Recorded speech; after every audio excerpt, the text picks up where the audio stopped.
Hello, everybody. My name is Jeff. Welcome to this week's live event. I don't remember what number it's 55.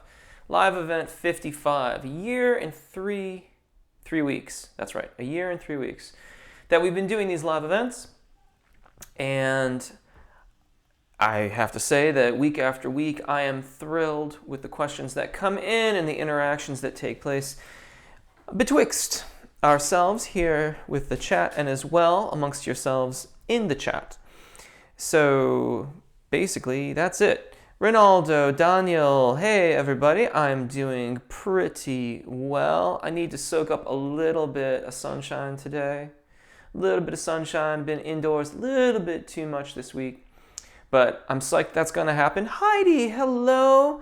Haven't seen you pop up in a couple weeks. Welcome. Dwayne, hello. Likewise to you.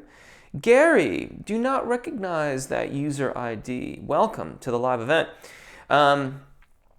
Before I get distracted, Tadeus, hello everybody. Hello Altug. Before I get distracted saying good morning, good afternoon, and good evening to everyone, this is your live event. Natasha, hello. Hey Mandy, hello. I'm getting distracted. This is your live event. The chat is open. If you are thinking of a question, I would say odds are reasonably good that someone else is wondering that very same thing. So please be not shy. Dive in and ask your question. I will do my best to keep up with the questions as they appear on the screen, but please know that there can be a lag as the screen populates, and I may take some time for me to get to your question, but I do my best to get to every single question. As it gets close to the 45-minute mark, this is an hour-long session, if you're asking a question, then please know that I may or may not get to it today. But I will do my absolute best. So there you go. Couple of things. Chat's open, obviously, so please dive in. That's pretty much it, really. If you're subscribed, thank you. If you haven't yet, I hope you'll consider doing so now. If you want to help and support the channel, you can make contributions there, all greatly appreciated, over at jeffrolka.com. There's a PayPal link on the homepage or on the contact sheet. Also, you can get MP3s that have transcript from the videos if you want to practice offline. And also the guidebook is there where you can download that. There's a nominal fee for it, and it can help you organize the channel into workflows that will help you make the most of what is here on YouTube. Okay, Capone, hello. Okay, Altug's got a question. I am doing, let me see if I have anything else. Barbados, hello. Ronaldo, sun is up. Lots of sun here. Jerica, hello. Capone, okay, Altug. I am doing, hello, JC's Radiant Ray. I just saw you there. I am doing the descending 5-note ya and short we and u sounds for strengthening my low notes. What else do you suggest?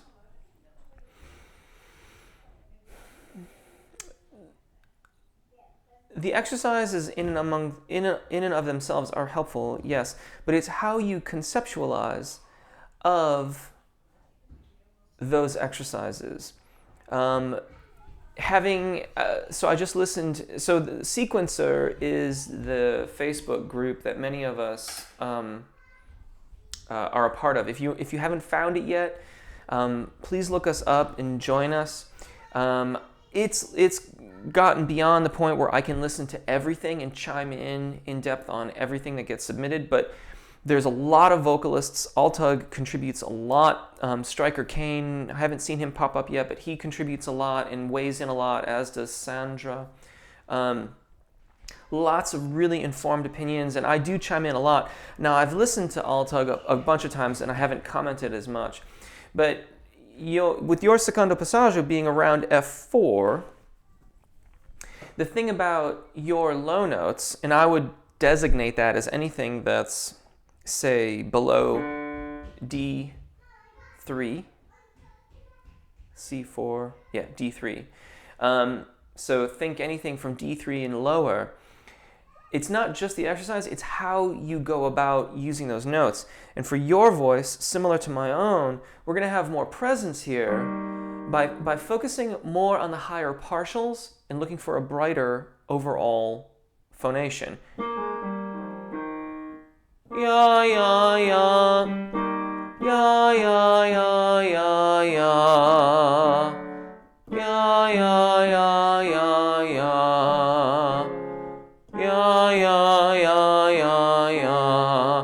if I try to press into that more the way like a baritone might, it very quickly loses its focus and it doesn't have the same kind of characteristics that my voice has higher up.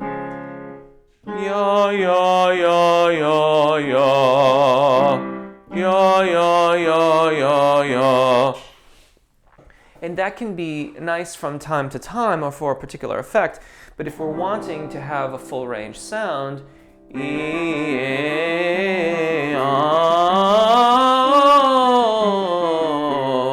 I am better served, as I believe you will be, by practicing those lower notes with a brighter phonation. Gary, my first time here, nice to be here. Welcome, welcome. Carlos, hello Jeff, I'm a new subscriber. Welcome and thank you for joining us here. JC's Rating Ray, good afternoon to you again. Daniel, I'm doing my warm-ups right now. Brilliant. I'm scrolling. Altug, what is the strobe bass register? I'd have to look that up. I'll have to look that up, Altug, and I can talk about it next time if you like. My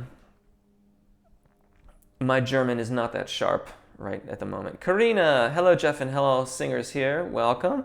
Mandy, can you talk a bit about the way we sound different in our own heads? Thank you for bringing that up, Mandy. You know, that's interesting that you bring that up.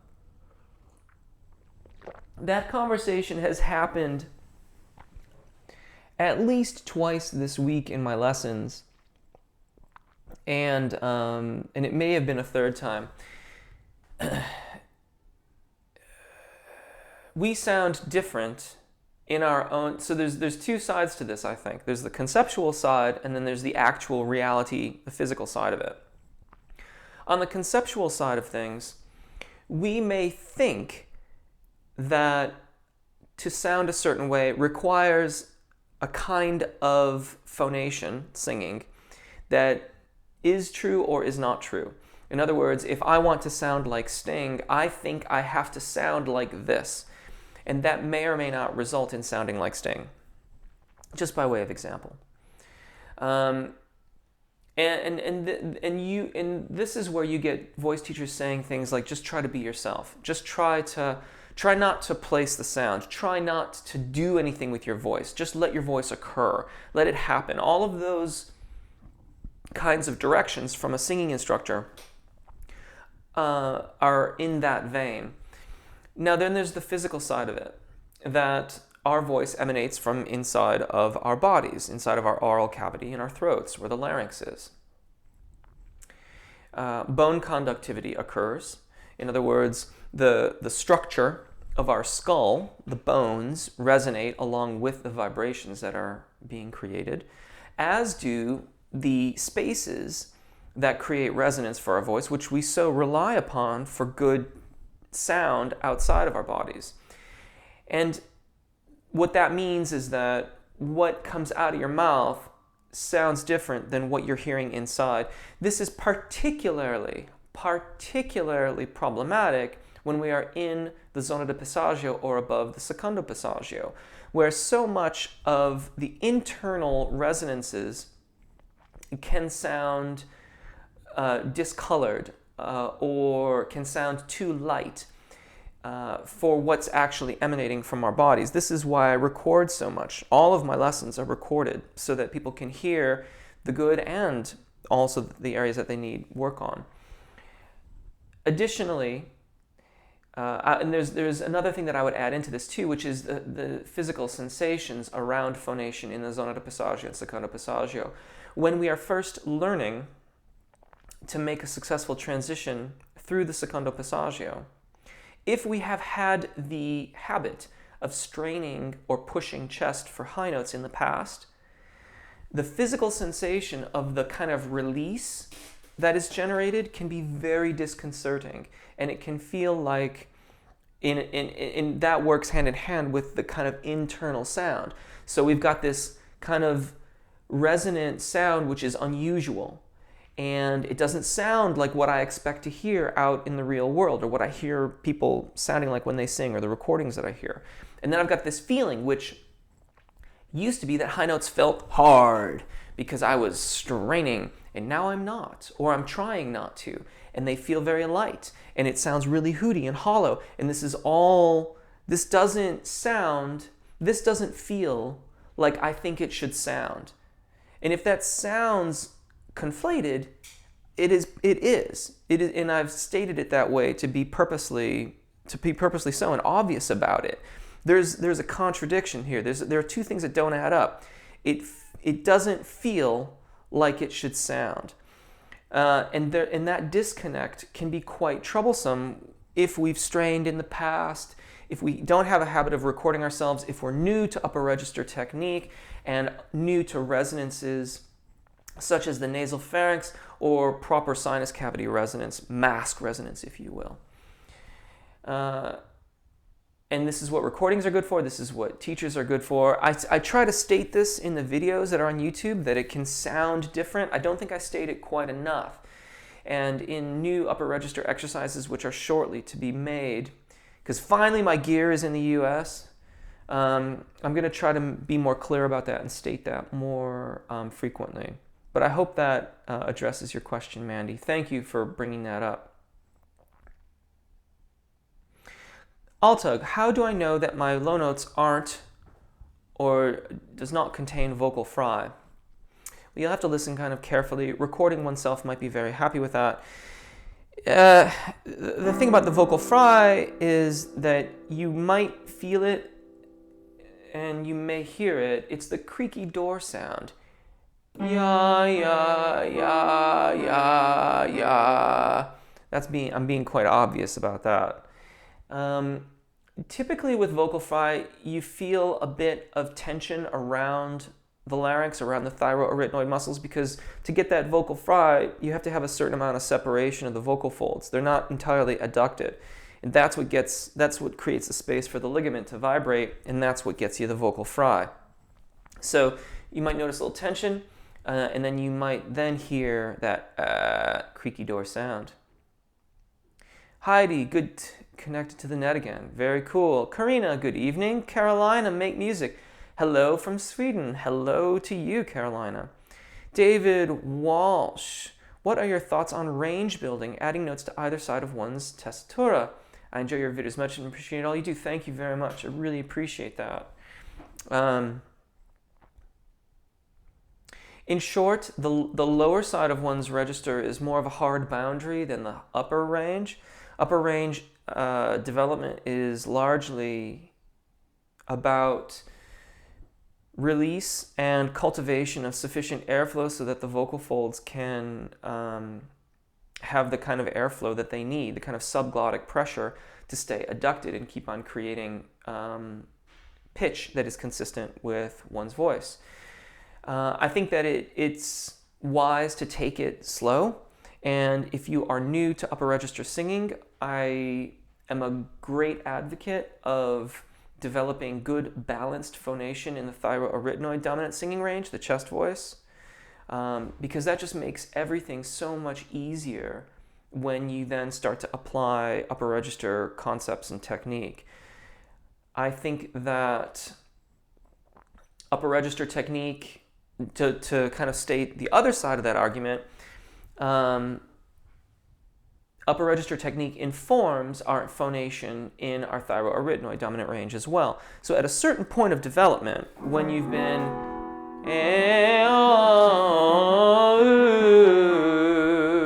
when you've got good adduction and good balanced phonation there in the thyroarytenoid dominant range, chest voice, then starting some exercises that take you above there, you, we,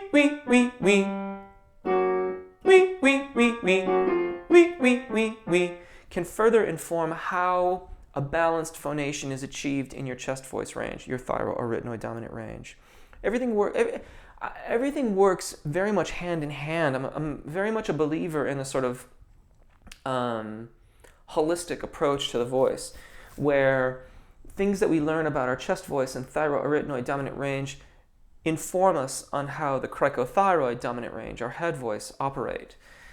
I'm dismayed by the amount of contradiction that exists between different schools of voice, how ranges, specifically thyroarytenoid dominant chest voice, cricothyroid dominant head voice, and falsetto, are used in different ways throughout the different schools of thought, it creates so much confusion and it makes it very difficult to talk about these things. That's why I refer to things as thyroarytenoid dominant and cricothyroid dominant, chest voice, head voice, is in an effort to try to dispel some of the confusion around how these terms are used differently amongst different pedagogical methods. Sorry if that got a little teachery. I know I'm throwing out, whenever I hear myself throwing out the word pedagogical, I'm like, ooh, this might be getting a little too teacherly. But that's what I think about it. Caponi, any benefits for singing If I Lose Some Pounds? I train for half marathon. Well, first of all, awesome. Cool that you're going to run a half marathon. I think that's sweet. I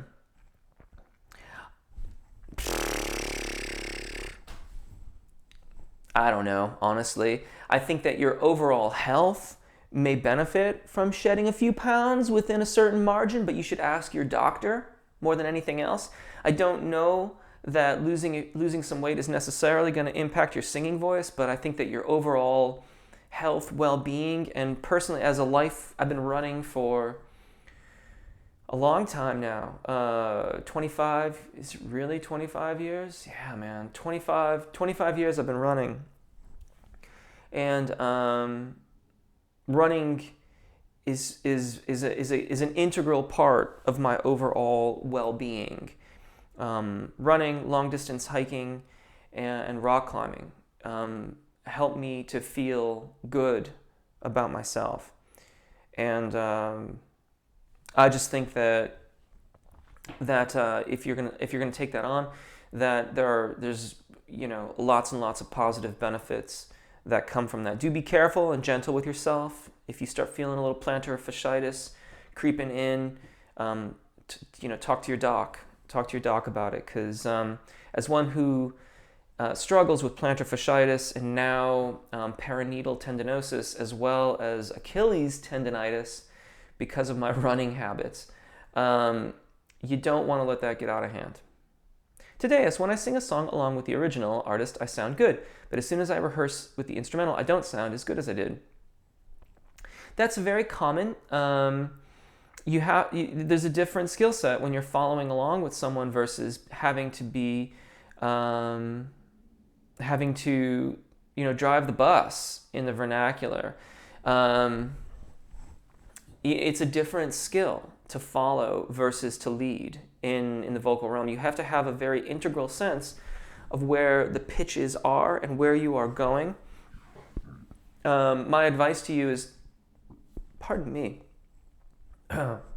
there are several videos on the channel that talk about connecting the dots. It's a video that actually doesn't get a lot of love, and it was a quick tip, and I believe it has links in it. And it was called Learning the Skills to Sing Lead Vocals. And what it mainly is are exercises where you go from arpeggios, we, to singing scales while I'm still playing the arpeggio in the video. So I'm playing, but you're supposed to sing we,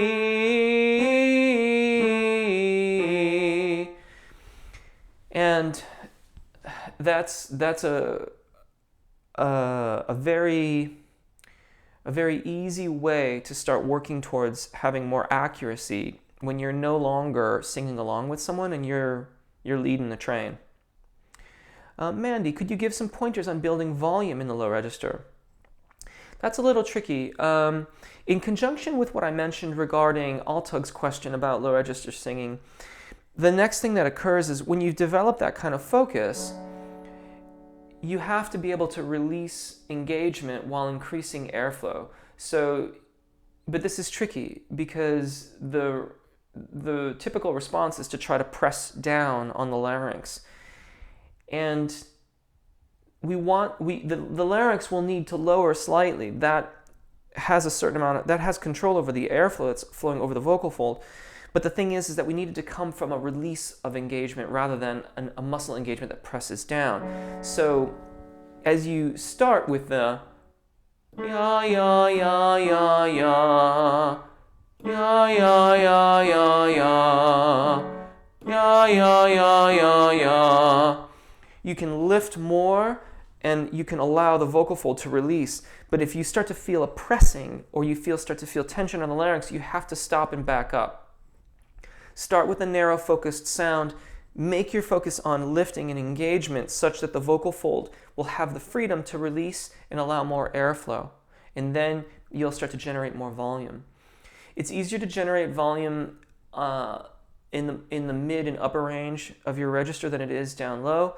I think it's tricky to try to generate the volume down in the lower register if you don't have adequate release throughout your registers. But slowly but surely, that would be the way to do it. Gary, how can I sing in mixed voice? My first thought for you is to check out the videos that I have on registration events. There's a lot of different information on mixed voice and what it is these days. Truthfully, we're almost always in some form of mixed voice. You'll notice when I talk about the different registers of our voice, I talk in dominance, thyroarytenoid dominant, cricothyroid dominant, which is to say that the cricothyroid muscles are still working when you're singing in thyroarytenoid dominant voice. And the converse is true as well. The thyroarytenoid muscles, or chest voice muscles, are still active when you are in cricothyroid head voice dominance, right? That you'll find lots of contradictory thoughts on that on the internet. I am mostly talking about recent information that was discussed at the last NATS conference around the notion of mixed voice. So in a bigger picture, we're always in some type of mix. Now, usually when people talk about mixed voice, they're talking about their head voice, and that is, again, not entirely wrong, but not right either, because cricothyroid dominant is cricothyroid dominant. We wouldn't talk about it as mixed voice. We talk about mixed voice as being the zona de passaggio, the area where there's a parity between the musculature and they're kind of in this transition. So part of being successful through that range of your voice is knowing where it is, first and foremost. If you're not familiar with where it is, then the how to sing in head voice videos and how to sing high notes videos for male vocalists can be very helpful in that regard. And I'm thinking more and more about doing a video on how to identify the secondo passaggio, how to identify your break, and that will help with that as well. Ronaldo, why don't you make a documentary by taking someone who doesn't know how to sing and through your guide and help show the results and inspire new singers? It's like the guidebook. I've thought about that. One of the challenges with that, I've thought about just doing like live lessons or lessons like a video lesson. One of the challenges is just, like to have like a long arc of things, you'd have to have someone that was willing to stick around and do that for that period of time, which isn't any small matter, I think. And two, as far as doing like live lessons where we can do things and walk through different skill sets, I just haven't gotten around to it, quite frankly. It's something that I want to do. And I haven't put out a call for volunteers because I just haven't really made the time for it yet. I want to do a course this summer for high range singing for all different voices. So like the 3-part series for male vocalists that's on YouTube, I want to do one for soprano, mezzo, alto, tenor, and baritone, but I want to make it even more comprehensive, and that's going to take a lot of time. I want to write a book this year on performance anxiety, and I also want to do an update for the guidebook by this fall. So it's just one of those things that I've been meaning to do and thinking about doing, and will do, hopefully in the not too distant future. But thank you for mentioning it, Ronaldo. Today, my first passaggio is at E4, A sharp 4. I'm a male, 17. Should I be doing female exercises? If you're 17, I would imagine that you've already had your voice change, and those passaggio points don't correspond with any male or female vocalist that I'm familiar with. If that's something that your voice teacher has identified for you, that's cool. I would talk to them about it. From my standpoint, I would have to, explore your voice and where those changeover points are.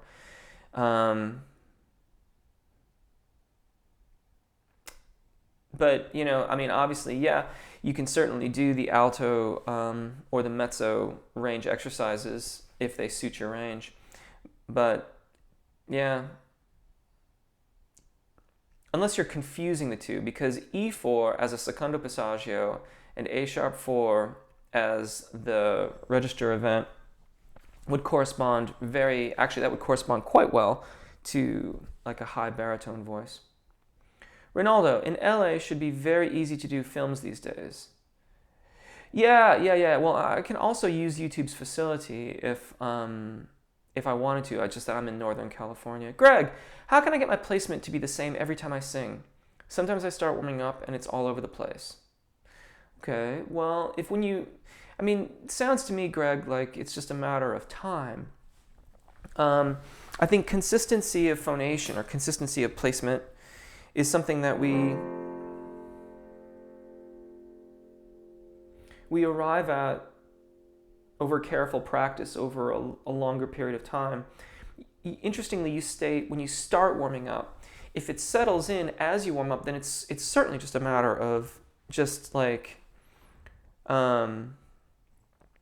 a little bit more time and consistency in your practice.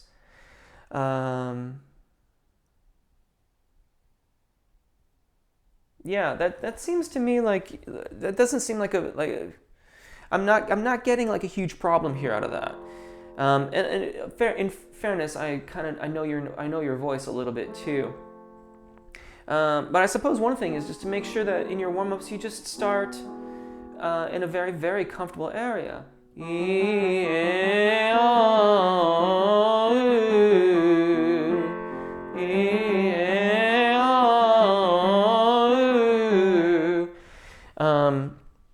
And over time, you will become more and more, that will become the habit. If it's not the habit yet, then just be diligent in your practice, and it will be. Karina, can you explain more about vowel alignment? In short, vowel alignment is the notion that all of the resonances of the vowels remain consistent. So typically, I suppose it's also worth mentioning that there is a difference between vowels in our speaking voices versus vowels in our singing voices. So E tends to come really far forward and it spreads laterally a little bit for us. When we sing, we bring that focal point back a little bit, E, as opposed to E, where I'm really spreading it. When we bring the vowels into a neutral placement, they align.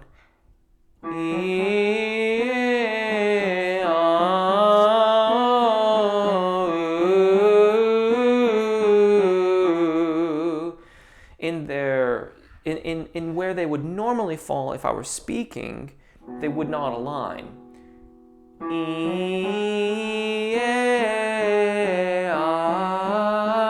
I'm already running out of air. And you can hear how they all sound very, very different. Vowel alignment is the process of bringing them to a neutral focal point and maintaining similar resonances as we connect them together. Altug. Excellent that they keep their brightness as they ascend. Thanks, you're very welcome.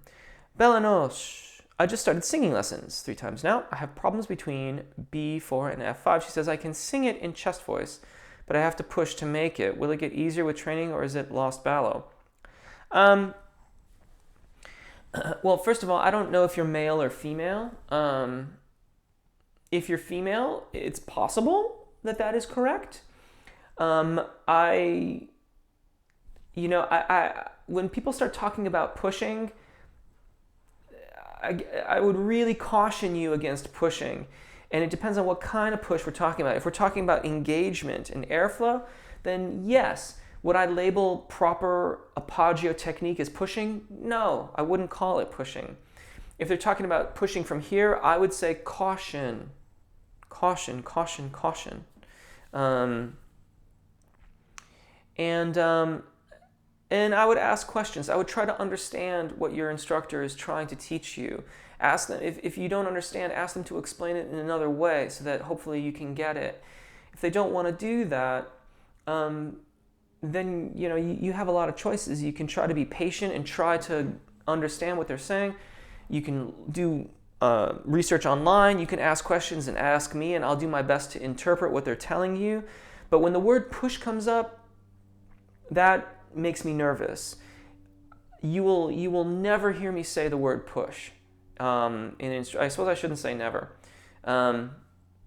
But in terms of getting higher notes, that is not a word I'm going to use, because that typically means pushing with the thyroarytenoid muscles, and that is not a sustainable way to sing high notes. Operative word, sustainable. Every once in a while, okay, you want to belt something out, cool. But it's part of our technique. If we make it the sole basis of our technique, then the long-term prognosis is a lot of vocal fatigue and potentially some very serious problems later on. I always forget to do my station identification, but I remembered today. My name is Jeff. Thank you. If you've chosen to subscribe, thank you. If you haven't yet, I hope you will consider doing so now. That should sound very familiar. The chat's open, and I'm doing my best to keep up here. I know I'm falling behind, but if you've got a comment in there or a question, please just be patient, and I will try to get to you as soon as I possibly can. I'm going to start picking up my pace here. I'm trying to be more diligent about mentioning that if you have thought about making a contribution or a donation to help the channel, it's greatly appreciated, and you can do so via PayPal at jeffrolka.com. There's a link on the home page. There's also a link on the contact page. If you have any problems, just get in touch and we can sort it out. The sales of MP3s and the guidebook on the channel or on the jeffrolka.com also help to keep the channel going and are also greatly appreciated. And furthermore, the guidebook can really help you develop workflows for the channel and also explain a bit more about what's going on in the videos. Okay, Sabine. I hope you remember me. I do. Your exercise has completely changed my singing. I just can't thank you enough. Please give some advice. Well, first of all, that's awesome. Thank you. Make falsetto more strong. Okay, cool. So falsetto more strong, it depends on how you're using that word. I don't mean to be obtuse about it, but some people talk about falsetto as that kind of... And if that's the kind of falsetto you're talking about, then the advice is to approach it from a head voice phonation. So learn to sing in that range in your cricothyroid dominant voice. And then blend a little air in there. So that you've just got a little bit of that falsetto tone production happening. Now, if you're talking about the falsetto range up there, it's all about airflow and ease of transition through the passaggi. So get your super lip trill on and work that range of your voice with the super lip trill, and that is going to help you retain more vocal fold adduction in that range of your voice. Karina, do you mean that ah is lower in the tone than... I'm not sure if that's supposed to be oo or o in the placement of the voice. I don't know what that comment... I'm afraid I don't understand what you're asking. The idea, that's related to resonance and vocal alignment. Perhaps the misunderstanding here is the notion that there is a difference in placement between the speaking voice and the singing voice. When we speak, we don't give any credence or any thought to alignment of the vowels. In other words, we don't care if they resonate the same when we're talking. In my speaking voice, I'm not doing a single thing to control placement of vowels. They fall where they fall. To that end, people who speak different languages will have different resonances in their speaking voices. In our singing voice, we want the vowels to resonate similarly so that they maintain their continuity through a phrase, as I demonstrated before.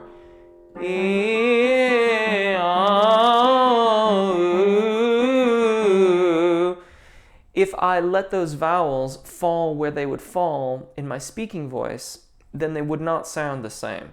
So we're trying to maintain a consistency of resonance, a consistency of phonation, despite the tendencies of the vowels to want to be in one area of the oral cavity versus another.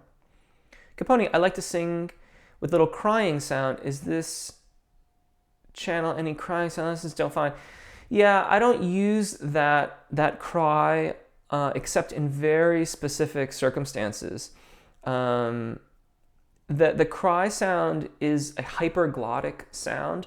What that means is that you're using more vocal fold engagement than is entirely necessary to create the tone for that range. It's useful if the individual has a habit of abducting in the zona di passaggio. So if the person singing is automatically going where it goes into a falsetto tone production, then the cry can be very helpful. In helping them stay on the vocal fold. If they can stay on the vocal fold, but it just gets a little bit too hollow sounding, that's cricothyroid dominant singing. You just need to work on balancing the resonance.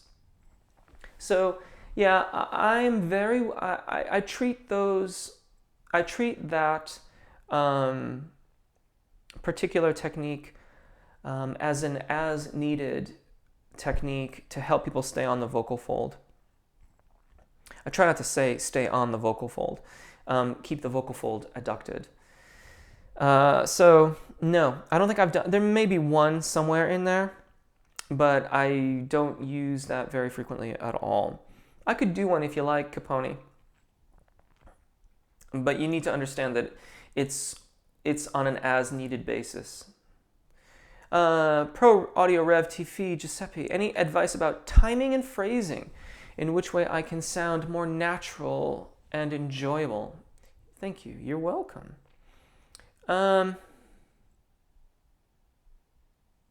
Okay. The long-term answer to this is we have to learn to count our beats. If we aren't counting our beats, and I mean that in any way, even if it's just grunting along, if the pulse is like, but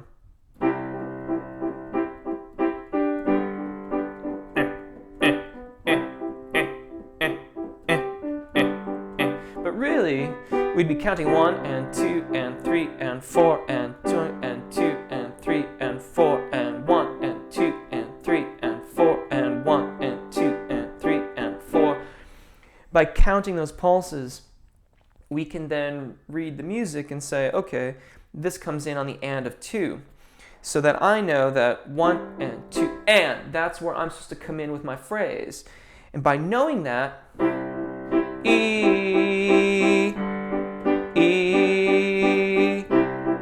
E, E, I'm going to always be exactly on time. And when we can anticipate where our phrase entrance is, we can be more relaxed about it, and we can also choose when we want to be exactly on time or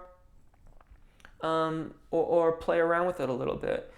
If you think about it, the notion of rubato, which is where there's a steady background, but the melody line is kind of ebbing and pulsing and flowing around the pulse of that very stable beat. The notion of rubato is almost irrelevant if we're never on the beat. If we never demonstrate or give our audience that earful of, oh, that's right on the pulse. I feel that locking up. And now I feel that they are not. And now I feel that they are. And now, so on and so forth. This is actually one of the things that I find so beautiful about, I've had occasion to look at the Ave Maria by Schubert quite in depth recently. And one of the beautiful things about that piece is it is very carefully notated to have the vocalist, without having to be rubato, if you adhere very diligently to the way that it is notated, you ebb and flow over the very stable pulse of the accompaniment. It's an amazing study in how rhythm can be used to create a free and melodious sound. Giovanni, hello Jeff, I'm having a problem during vocal practice. Whether I do vocal exercises, I sound great, but then I get shy whenever I start singing. Why is that? How do I build the confidence? And this is why I want to do a book on performance anxiety. I take it in stages. So the notion of feeling shy or having performance anxiety, you're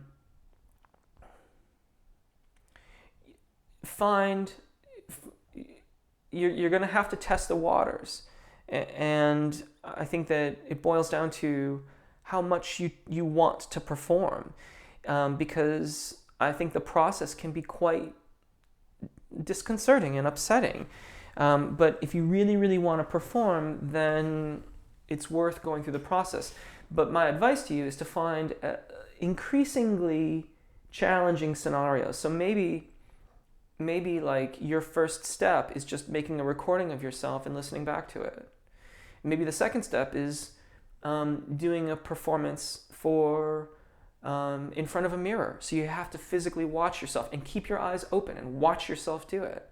Maybe the next stage is bringing a trusted friend or maybe an unbiased opinion, a professional singer or a professional musician to listen to you. Then maybe the next is doing someone from your family or so on and so forth. And just incrementally increasing the performances that you're doing, trying to make it as linear a process, as achievable as you can.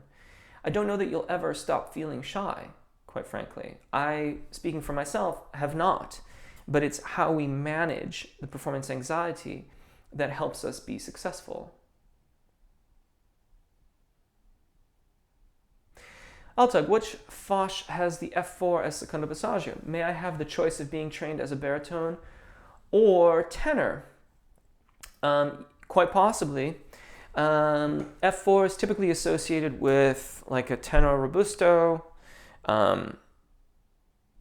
Some people would probably call that a baritenor, but yeah, generally some variety of tenor. I'd have to get out my book to say specifically, but tenor robusto immediately comes to mind. And but that may vary depending on what school of voice you were to study in. Different schools label Foches differently. Ali's, I'm afraid I don't. I'm afraid I can't read that. I'm sorry. But it sounds like you're in Colombia. I don't know if that's right or not. Carlos, Jeff, is it a bad thing when you start descending to your low notes? Your voice starts making like bubbly sounds, like some sort of crisp in a way?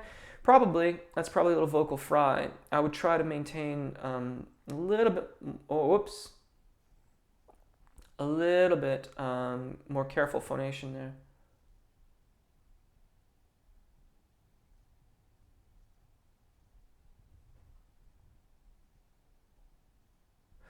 Mandy Cummins, let your voice occur. Do you know when I finally just allowed that to happen a few years ago? I always had a pretty voice, as people would say.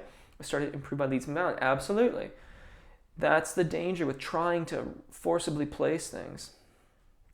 Karina Chen, and I'm going to try and speed up because I realize I've gotten way behind here. Someone told me that Alexander technique is good for improving singing. Any insights or comments about Alexander technique? Yes, I've known a lot of people that have done Alexander technique to great effect.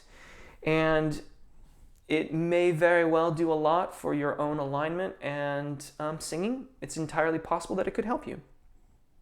I myself have not taken specific Alexander technique training. Just people who've had Alexander technique have worked with me. Mrs. Webster, hello, also good to be back. Got hired to do church music in June. Congratulations. So now I'm working on alto stuff. Cool. John, Lara, do you like rap music? Some of it. Mrs. Webster, vocal fry is something we talk about a lot in drama class. Explain it to my students as that, would you like fries with that sound? They all knew instantly, so it's widespread. That's a really good one. I may recycle that if that's okay. John, Lara, is oming good exercise for low register? Depends on if you're in your low register or not. If you're doing the syllable om, you may or may not be in your low range. Toplica, that's a new user ID. Welcome. I hope you're still there. I know I've fallen behind here. How to get vibrato on high notes. My highest note is G sharp 4, and about F4 I can't sing any higher.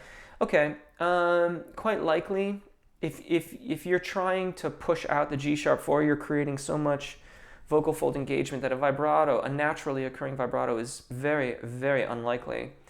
Vibrato quite naturally occurs when we have good interplay between our abdominal alignment and our vocal fold engagement. So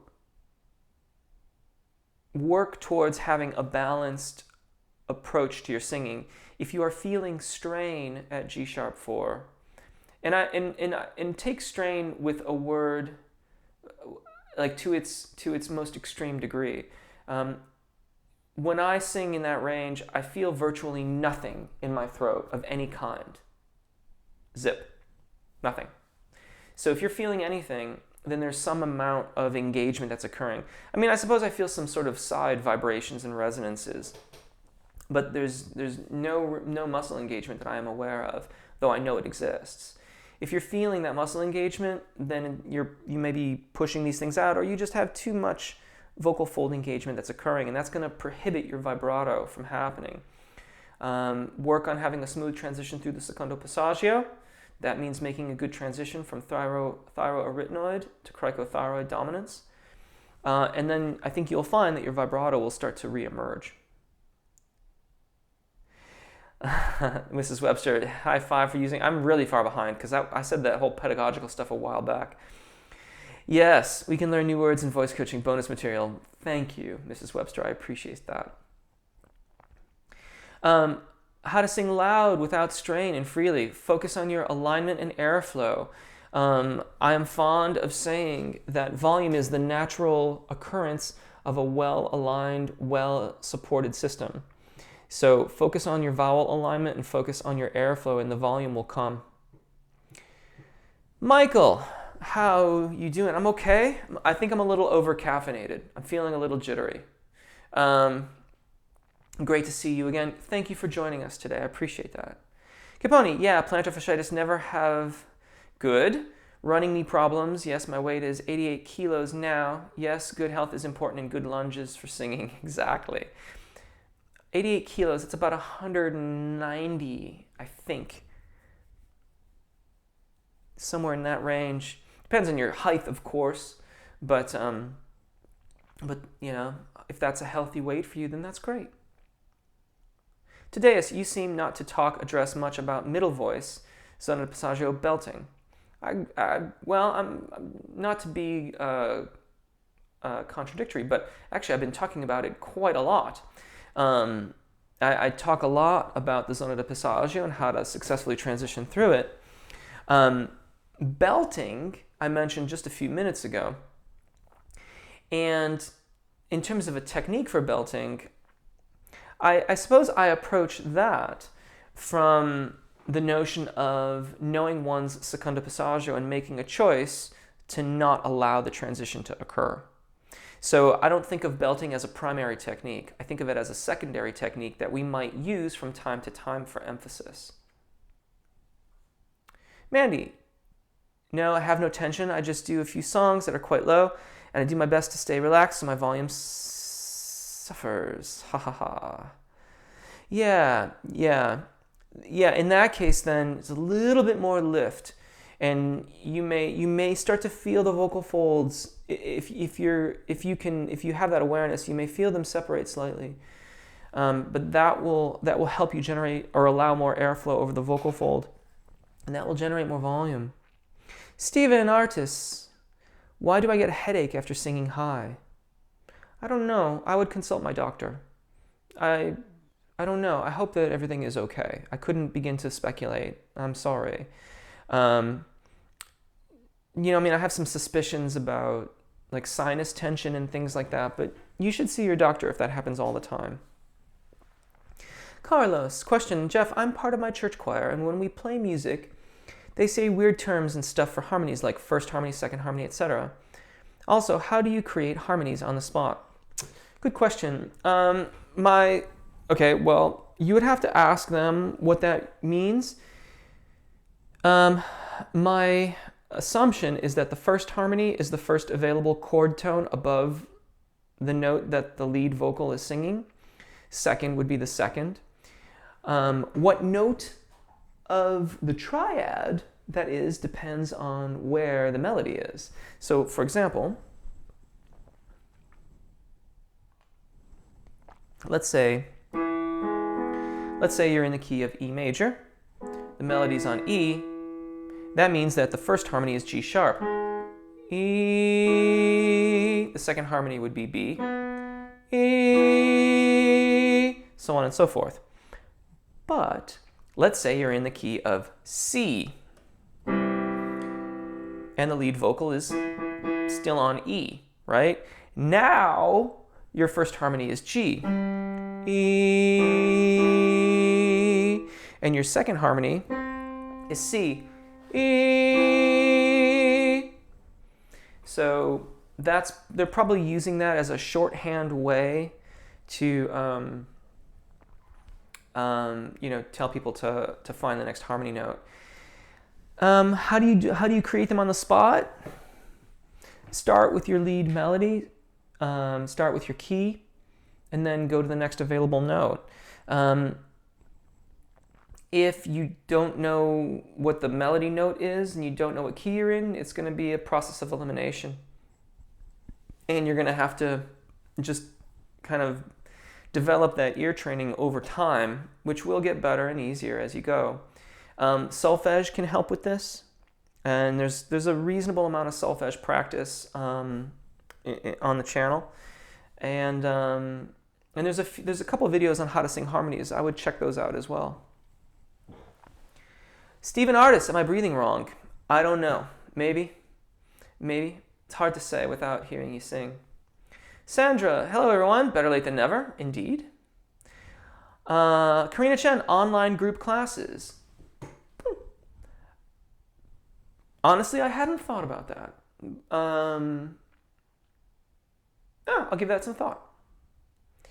It could be a very good time. I'd have to figure out our framework for it. Thank you, Karina. Yeah, I'm really excited about doing it.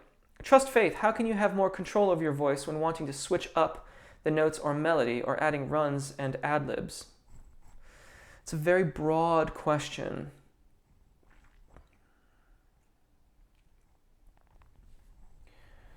That's a very broad question. Ultimately, it's work towards consistency of your ability to sing so that you have control, which in and of itself is kind of a broad answer and somewhat of a non-answer. But truthfully, every aspect of your musicianship would be a reasonable answer for what you've asked here. You need to have good release of your voice such that it sings the note that you are expecting to sing.